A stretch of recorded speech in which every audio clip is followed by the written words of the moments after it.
So we say 1 million. Well, 3.3 actually. Monthly contribution 0 because it's cash flowing. Length and time 30 years. Estimated interest rate, let's see, let's say 8%. 0 there. Calculate. So you're walking away with $33 million if you were to just stick it in the stock market and let it sit. Is that better? I don't know. Let's say 10%. What does that add up to? $57 million. Last I checked, 79.5 is still greater than $57 million. So yeah, this is why people get into real estate. Hey, my name's Rajesh. I'm a direct lender based in Los Angeles. And today we'll be looking at how to turn $1.1 million into $80 million. Let's get into it. It's priced at $3.1 million. 22 units. And let's see how many units are vacant here. Subject property is a 22-unit apartment building located in the trendy East Village neighborhood of Long Beach. This charming two-story 1940s complex is on a quiet street just 6 blocks from Ocean Avenue and a 10-minute bike ride to Alamitos Beach. Unit mix is predominantly studio apartments, 20 of them, and a 1-bedroom unit and a 2-bedroom, 1-bath unit. All units are separately metered for gas and electric, so that means it's got shared water. There is a secured entrance with laundry room on site and ample street parking. Priced attractively at a GRM of 9.84. So let's see here. We are at gross annual rents. Annual gross rents is equal to purchase price over the GRM, which is 9.84. 9.84. And that is equal to, let's see here. 3, 1, 2, 3, 4, 5 divided by 9.84 is 315,000 in gross rents per year. 040. Divide that by 22, you get $14,000 per year per unit. 14,320 per year per unit. And now let's see what that is divided by 12. So we get rents are $1193.34 per month per unit. Okay, this is gross. AG gross. All right, let's see NOI now. They're saying NOI is 5.63 here. So NOI is equal to price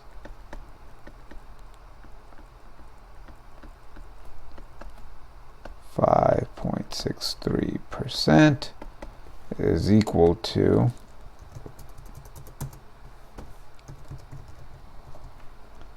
that is 174. 530 per year.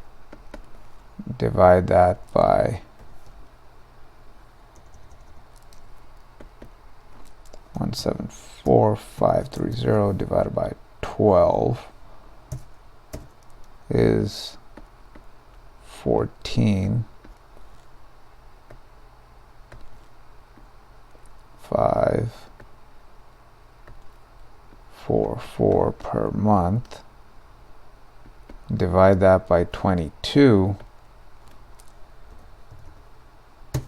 you get $676 $61 per month per unit. NOI, NOI, NOI. Okay, so there's a little more than half, and that's because water. Water is the big expense here. There's no separate water meters. But let's see what it's saying here. There's a secured entrance with a laundry room on site and ample street parking. Priced attractively at a GRM of 9.84, and with the rent increases of 8% that are due this year, the GRM drops to 9.12 and a cap rate of 6.27. So they're saying that if you increase the rents by 8%, your cap rate goes up and your GRM goes down. Okay, so when this number becomes smaller,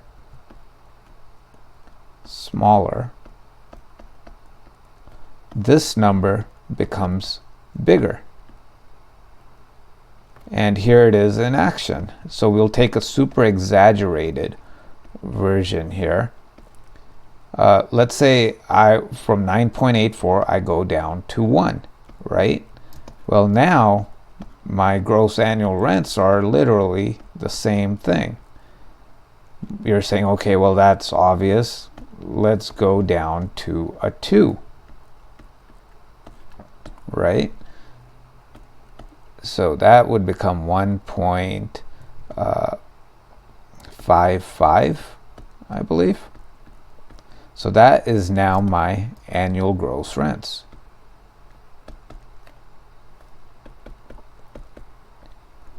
So when this bottom number becomes smaller, the annual gross rents become higher.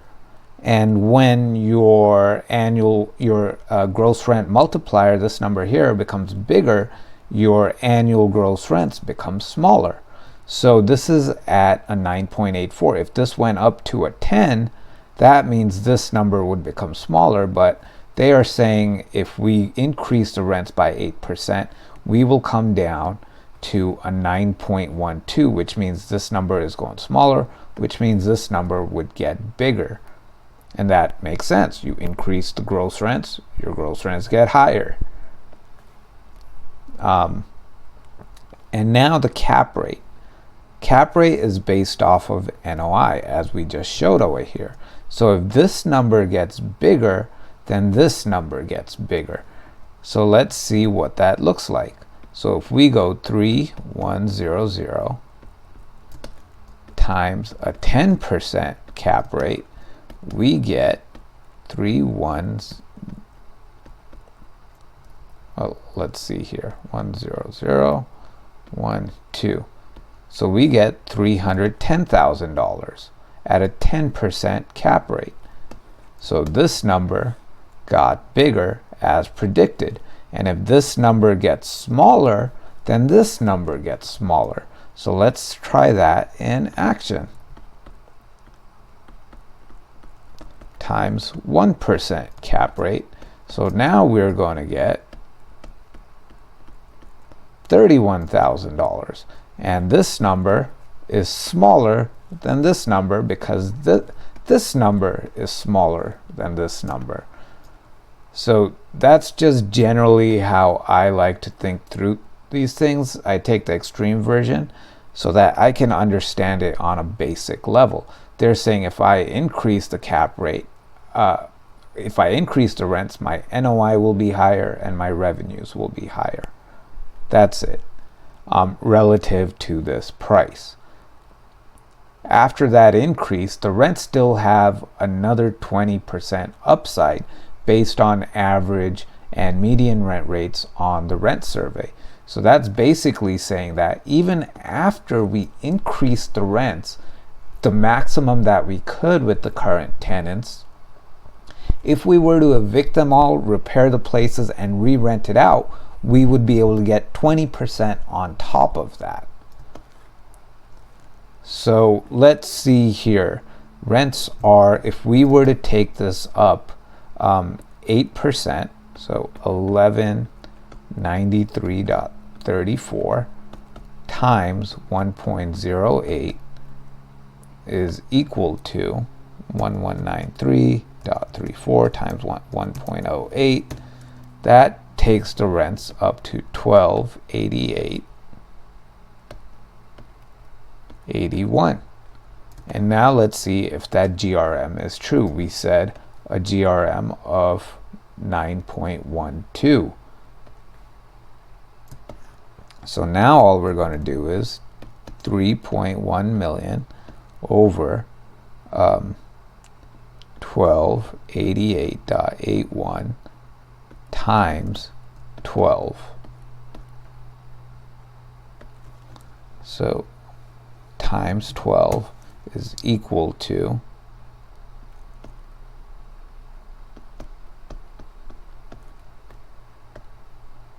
15,465.69. Okay, so now we're going to divide 3.1 million divided by 15,465.69. That gives us, that does not make sense. I have to multiply this by 22 because that is per unit, and now I need it for the whole building. 15,465.69 times 22 is 340,245.18. And by the way, I could have done that with this gross rent figure right here. This is 315,040. 315,040 times 1.08 is 340,243. 340,245. There we go. So 1, 2, 3, 4, 5, 6 divided by 340,245.18 is equal to 9.111.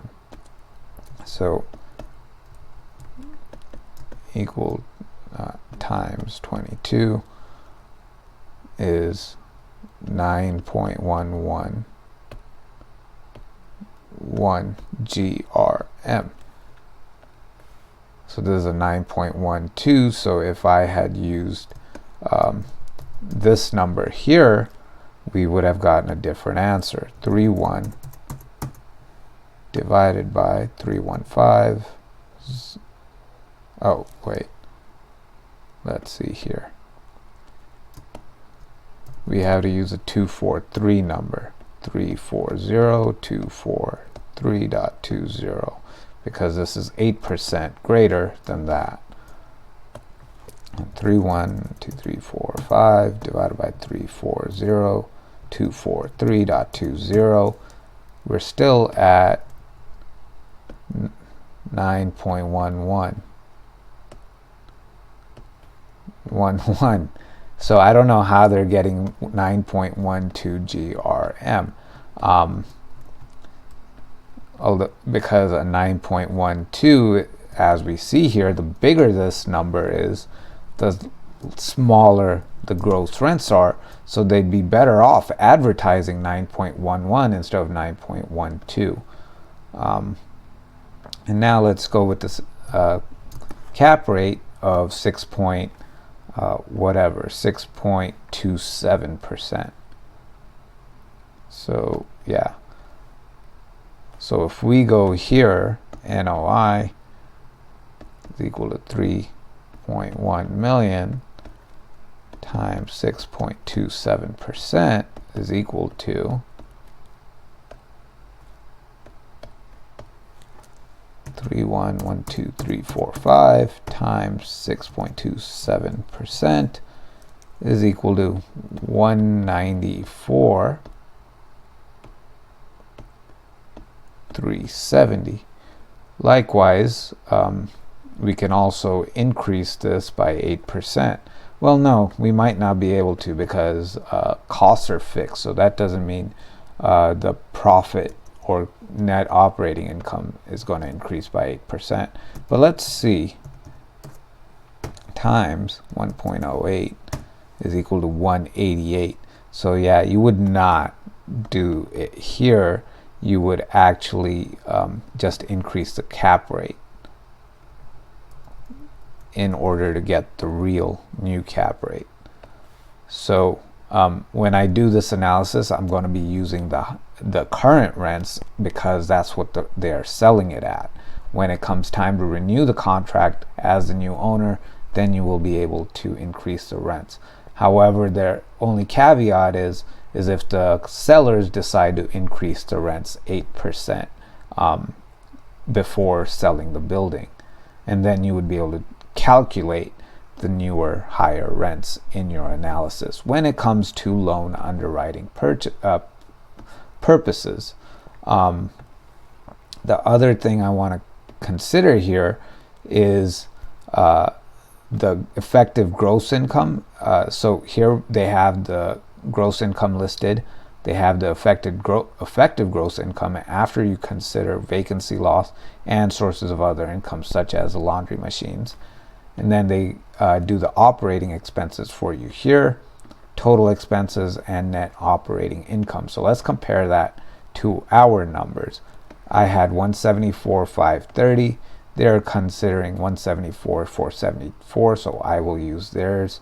And let's look at their gross income here, 311,904, whereas I had 315,040. So they're saying that they are getting it at 311,904. So I'm not going to argue with them. It's the lower of the two numbers. I'm going to use that for underwriting purposes.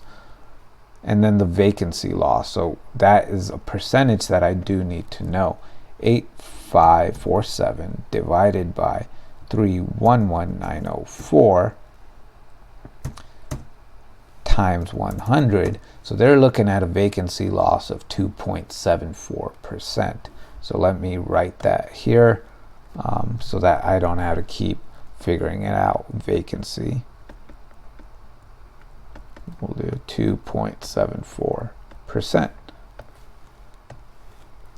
So we are looking at zero vacancy there. Well, let's see, 2%. 22 times 2%, 22 times 0.0274 is equal to less than 1 unit vacant. So we're going to show zero vacancies here. Gross rents are 311,904, and we want to know it per unit. 311,904 divided by 22. And we're not going to count this other income here. 14,177. 14,177 per month. Zero vacancies. Property taxes. They are saying property taxes are $38,000 a year. 38,564. I am showing it at 3,229 per month times 12 is 38,748. This is 38,564. So I'm going to leave mine the same, even though it's slightly more than their estimate. Now, landlord insurance, they have that wrapped in here, total operating expenses. So I'm just going to divide this by 12, 93,475 divided by 12. And this includes water, this includes everything. All the operating expenses for this building, which includes, water, gas, electric, trash, and gas and electric have their own meters, but this is for the common areas. But it also includes trash pickup, property management, maintenance, pest control, legal, advertising. All of that is going to be wrapped into here. I don't know how true this figure is, because with landlord insurance, we're generally looking at $1,100 per unit per year on a commercial multifamily building. So with a 22 unit building, we're actually looking at about $22,000 per year. So 1,100 times 22, or well, 24,200. So this coming in here, I don't know how accurate that is. So what I'm going to do is punch in this number, divide that by 12, and that gives us 2016. This is 2017. So I'm going to deduct that from here.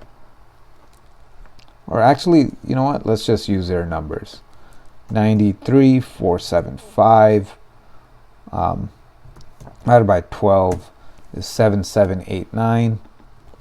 7789 0 0 0 0. I'm zeroing all this out so that I can end up with the same net operating income that they have per month. So I'm showing net operating income of 31 or 3,100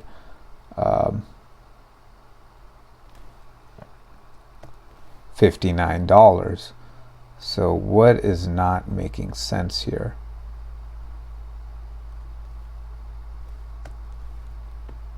So we're at 311, 311,904 divided by 12, 25,992.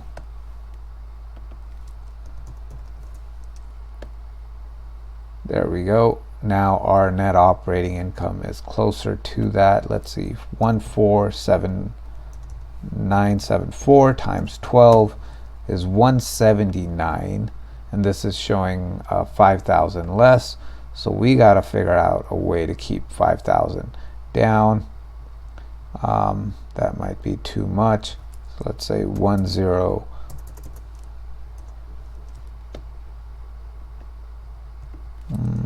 500, let's say 14474 times 12, 173,668. Still not right. So what if we put 0 there? Where is the gap? Right, the vacancy. So we got to use this one, 306,513. 306,513 divided by 12, 25,542. 25,542. And now we're at 14524. 14524 divided by 12, or I got to multiply that by 12. 15524 times 12, 174,288. That's still falling a little bit short, but it's there. So if so generally speaking, we're good.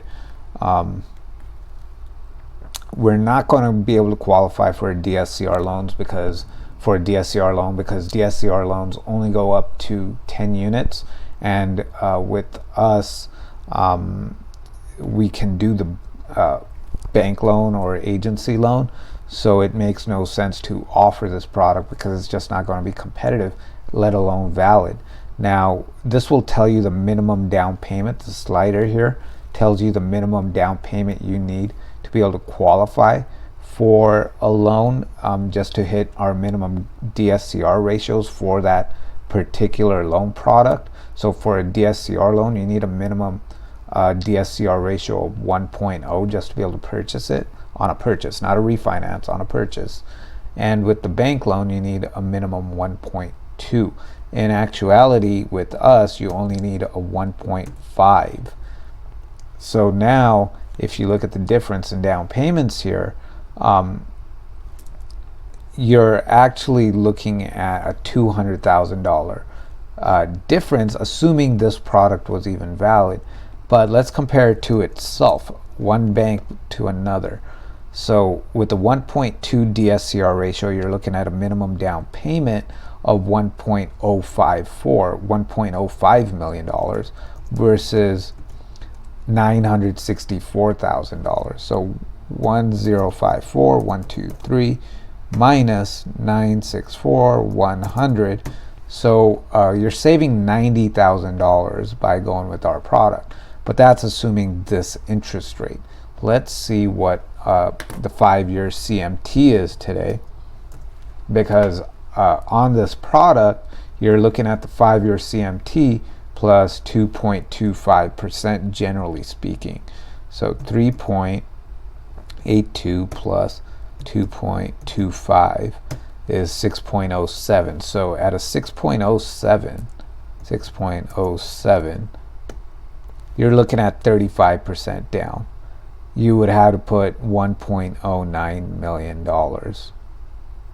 just to make this property work. Your cash flow is going to be about $2,400 a month, and your monthly payment's going to be about $12,000. So let's see if we can make this work.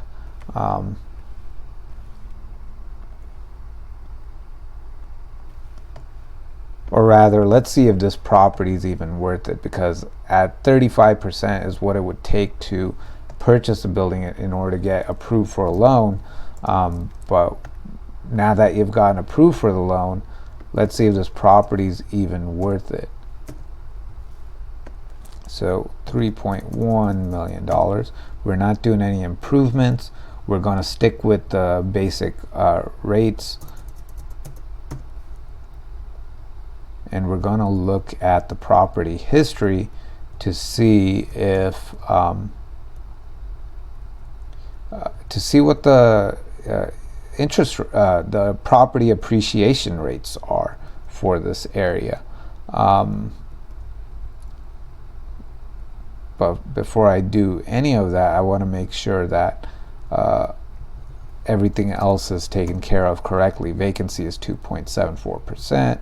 Management we had at 0 because it was all inclusive in the vacancy cost. So we had 22, and let's see what the monthly rent was here. 1193.34, 93.34. So first I'm equalizing it to this, and then I'm going to add in the numbers for the rent increases to see if that still makes sense. So maintenance I'm showing as 0 because that's going to be included in all the operating costs. And let's see, what did we say the operating costs were? Here they have it as 93,475. 475 divided by 12, 7789, 7789.6.58.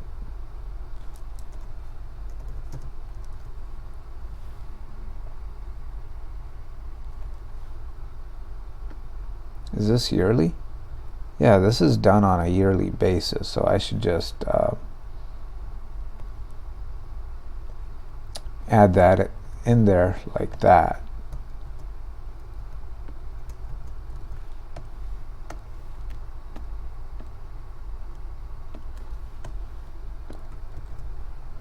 And that will tell me my yearly expenses, my yearly operating expenses as they go up every year according to inflation. So you can see here my net operating income is 174,184.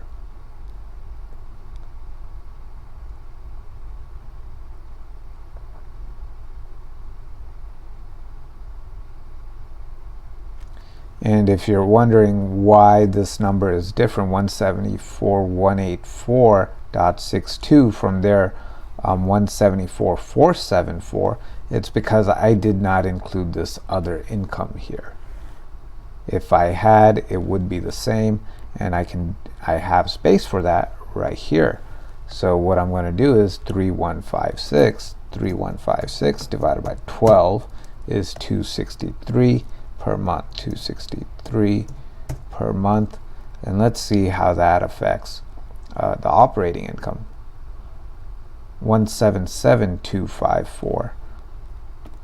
So that but it's not counting.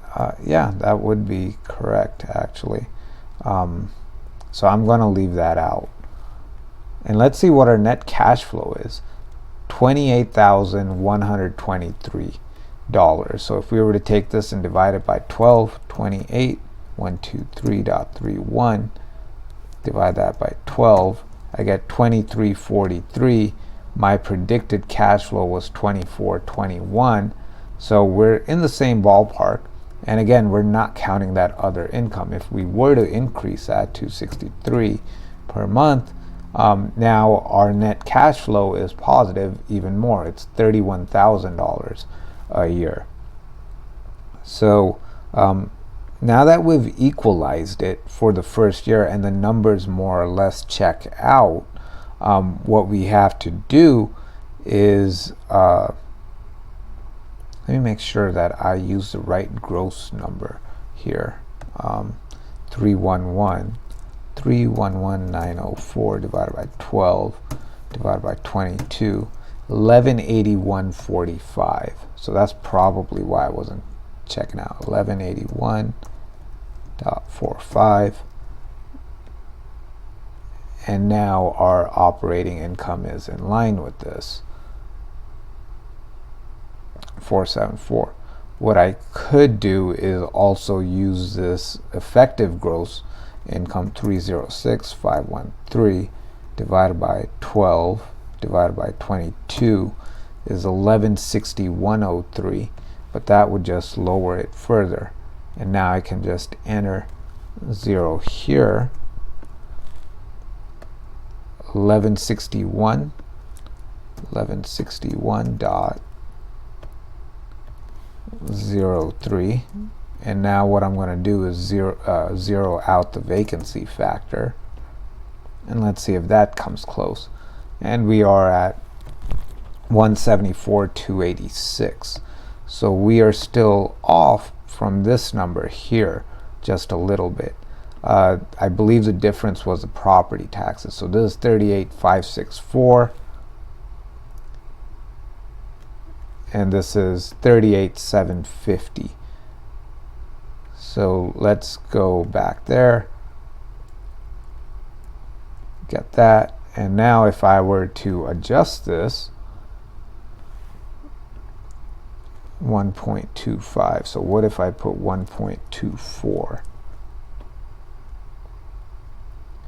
That's still a little too short. That's 38,440 versus the 38,564. But you can see that this increased the net operating income from 174,200 and change to 174,500 and change, which is still within this range here. So I'm going to leave the property taxes at 1.25. So now that our net operating income and net cash flow is lined up, we want to know what this building is going to be worth in 30 years when we exit it. Okay, so let's see here. Property inflation rate. So we're going to go to Fidelity, National Title Passport, login.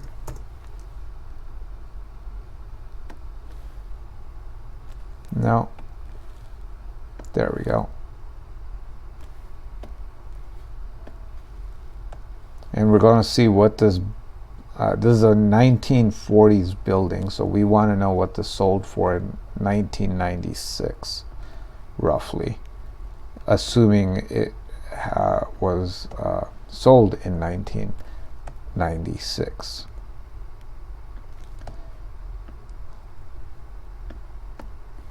We're also going to ask Google here, google.com, average property appreciation, yeah, 2 P's, appreciation rates, 996-22026, 90802 zip code.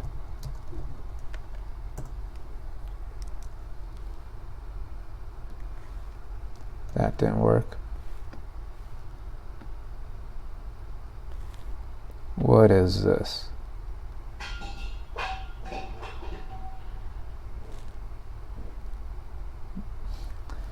right, so you have to enter your purchase price and date.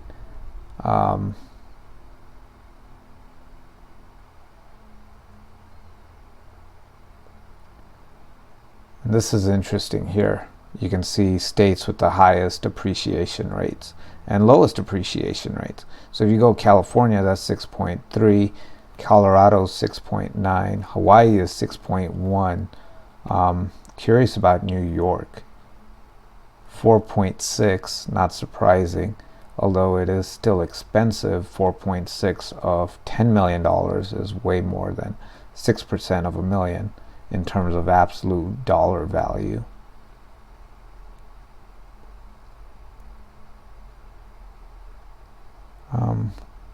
What about Midwest countries?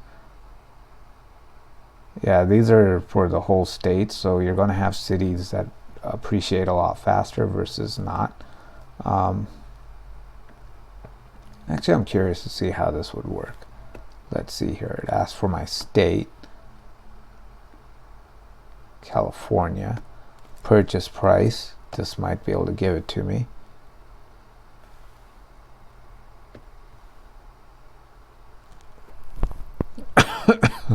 Let's see, purchase price, and here you see the tax amount is 18,841, which is higher than the reported tax amount right here. Well, no, that's not true. I was yeah, I don't know why I thought that was higher. Okay, so when you buy it, you're going to have to pay about 20 grand more in taxes than the current owner is.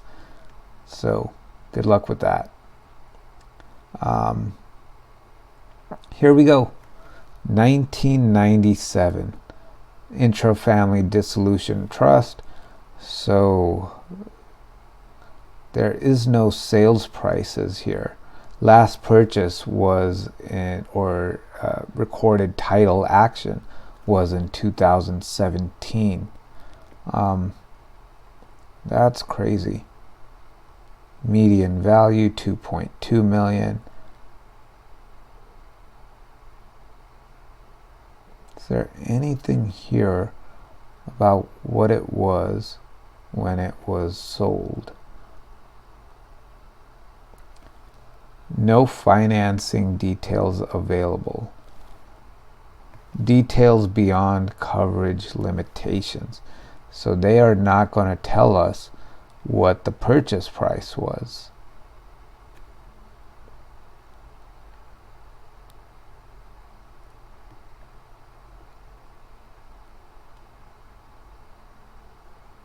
So this was the very first transaction recorded by this. So even though it's existed since the 1940s, they don't have data going back that far. They only have it going back to 1997, and they do not reveal any other information here. So that one is useless to us. Google.com.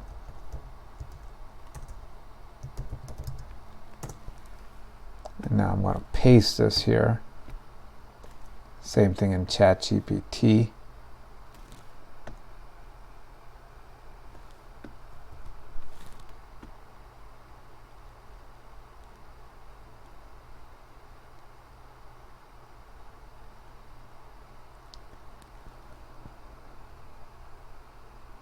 So they are saying 5.8% per year for the Los Angeles, Long Beach, Glendale metro area.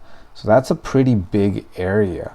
I would not put it at 5.8. And the other building we did in Long Beach was 7.9, but that had much fewer units than this 22 unit building. So let's see what these guys say. What does Google say? Has seen an average annual appreciation of 5 to 8%.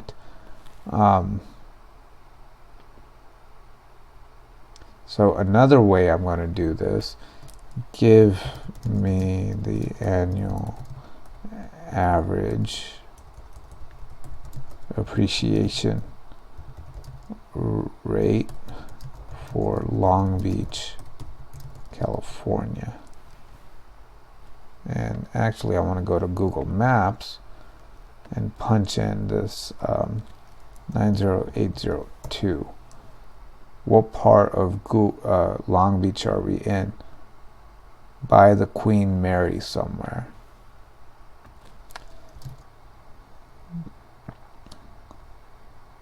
Specifically close to the Queen Mary. Past 30 years averaged out from 1996 to 2026.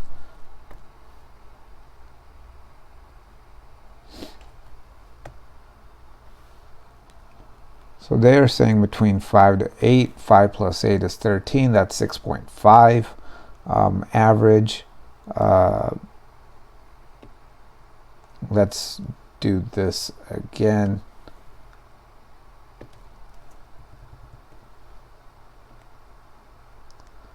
If I do it like that, let's go to Google again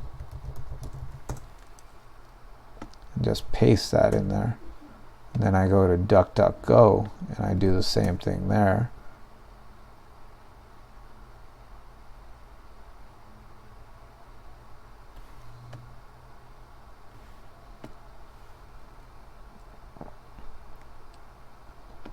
So they're saying 6.97 over the past decade, while other reports highlight consistent 6 to 8%, making a long-term average likely in the mid to high single digits, between 7 and 9%.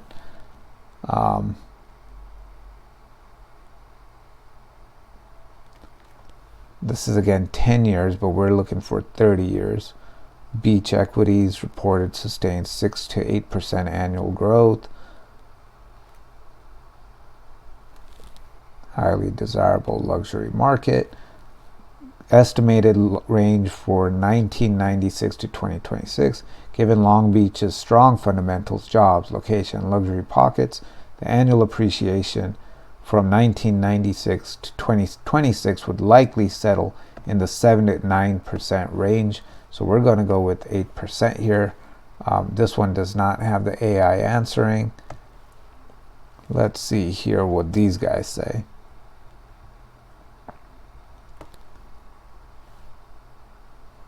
And this is again Los Angeles, Long Beach, Glendale metro area. They're putting it at 5.8, which is the same answer we had before, which is useless to us because different areas have different appreciation rates. So we are going to stick with with what Google says, between 7 and 9%, and we're going to go with 8% here. Now we got to do rental inflation, annual rental inflation rate.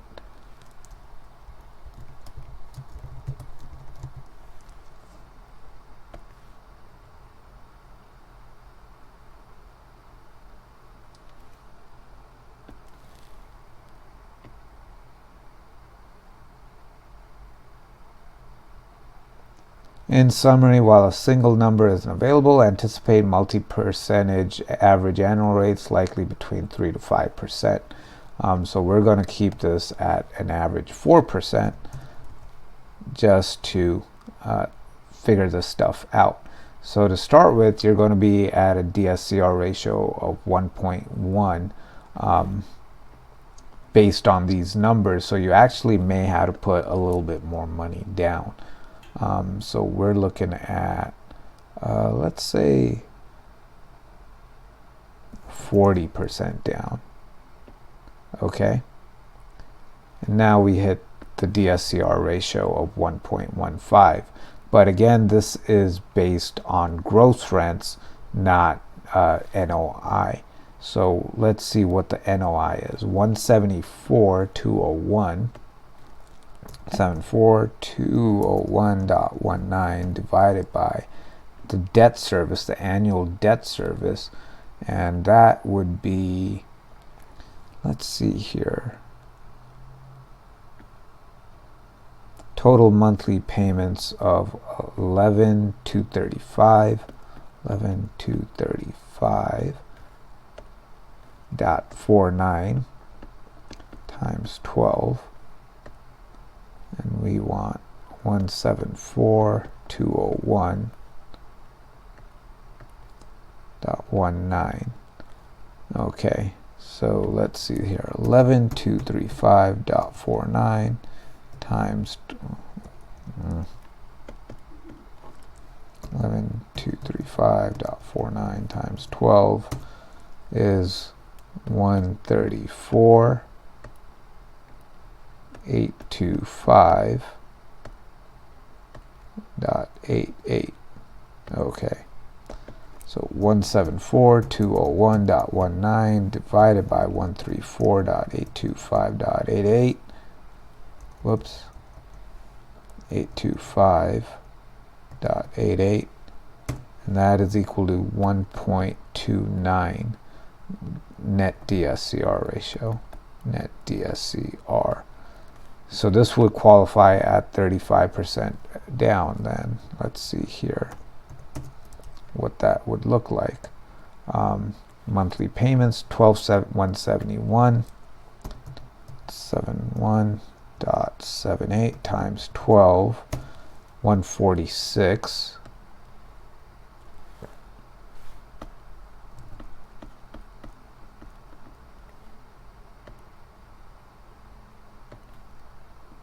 $0.61.36.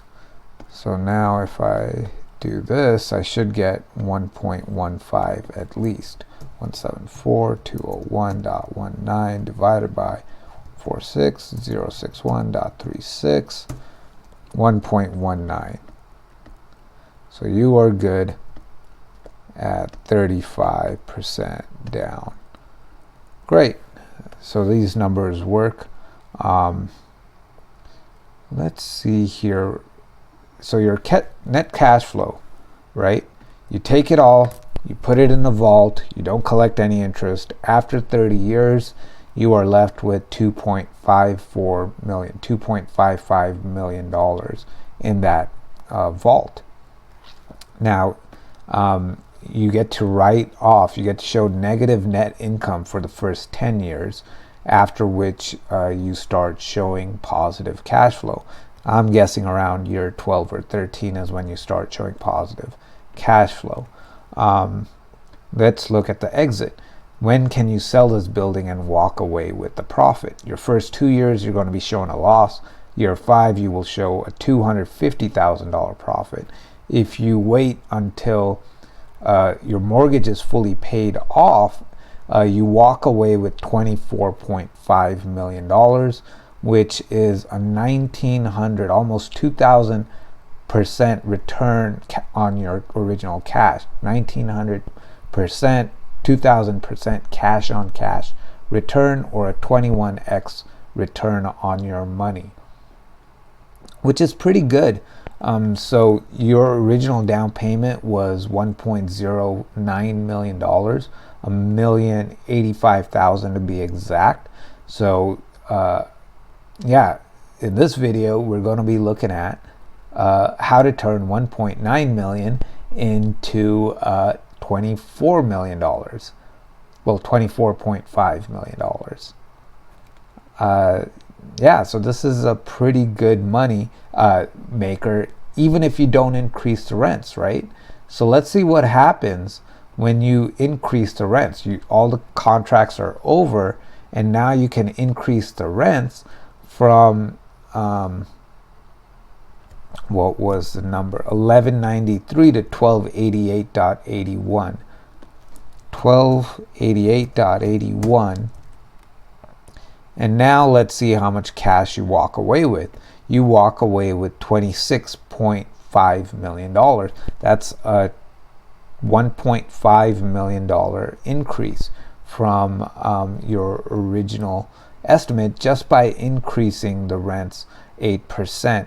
And your net cash flow goes up to $4.1 million, whereas before it was at a $2.5 million. That's $1.5 million just in cash flow. just in cash flow. And you get to write off a lot of that during taxes for the first 10 years or so. Now, is this a good investment? I think so. Your cash on cash return, assuming you raise all the rents by 8% that you're allowed to when you take over, is it goes from 21x to 22x return on your cash. So I like Long Beach. I really like Long Beach from a property analysis standpoint. I think it's a good area to be investing in right now because of these numbers. You're going to be cash flowing every year, which means you're not going to have to dip into your own pockets in order to keep the building functioning. So you're just putting the $1 million down in there, and you get a building that people need in order to live. So you own that building, you're providing a service, you're handling all the maintenance, you're handling all the water bills and everything, and they just pay a flat monthly fee, and they get something valuable in return, and so do you, especially if you do this. Let's say you've got $5 million to spend right now. Well, you can put $5 million down, or you can get 5 buildings like these, each for about $1 million down. So let's see what this looks like. Let's say you were to put just 100%, right?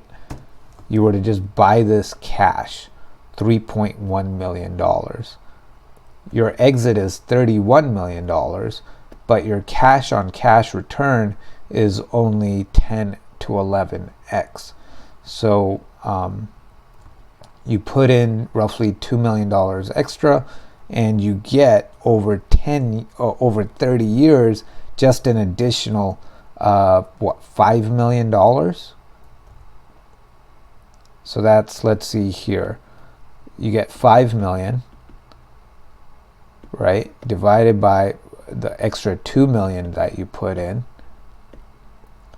So that does not make sense. 5 million divided by 2 million, 2.5x on that additional capital.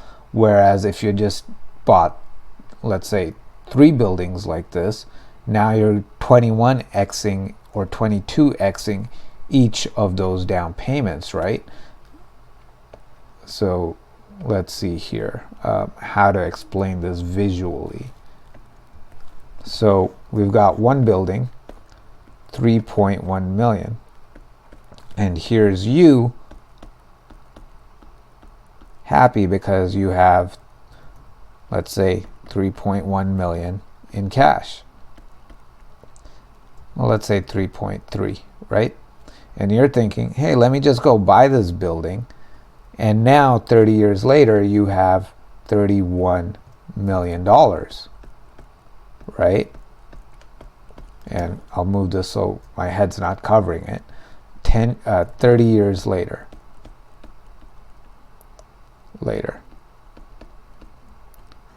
you have 10x'd your money. Awesome, right? Well, what we're seeing here is that if you had just taken $1 million, 1.1 million, $1,085,000 and just bought and divided it up between 3 buildings, 3 similar buildings, here's what would have happened. So let's see here. So 1.1 million down, 1.1 million down, 1.1 million down, right? And now you've got 3 buildings that are 3.1 million.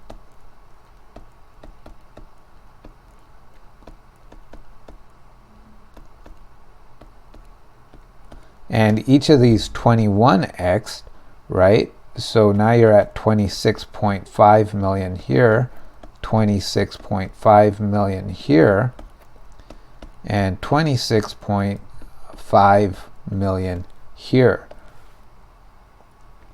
26.45 to be exact.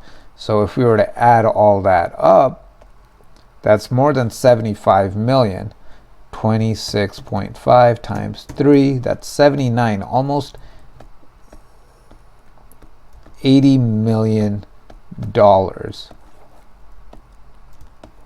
So yeah, buying cash is great, but the return you get by using leverage is so much greater. So it's 79 million versus 31 million, right? Divided by 31 million. That's 3.1 million. I hit the subtract button for some reason. 79, 5, 1, 2, 3, 4, 5. Divided by 31, 1, 2, 3, 4, 5, 6. That's a 2.56x return on your money just by using debt leverage to your favor. That's the benefit of using debt to purchase these buildings versus not. And let's see what this would look like in the stock market, maybe. What was it? Compound interest calculator, investor.gov.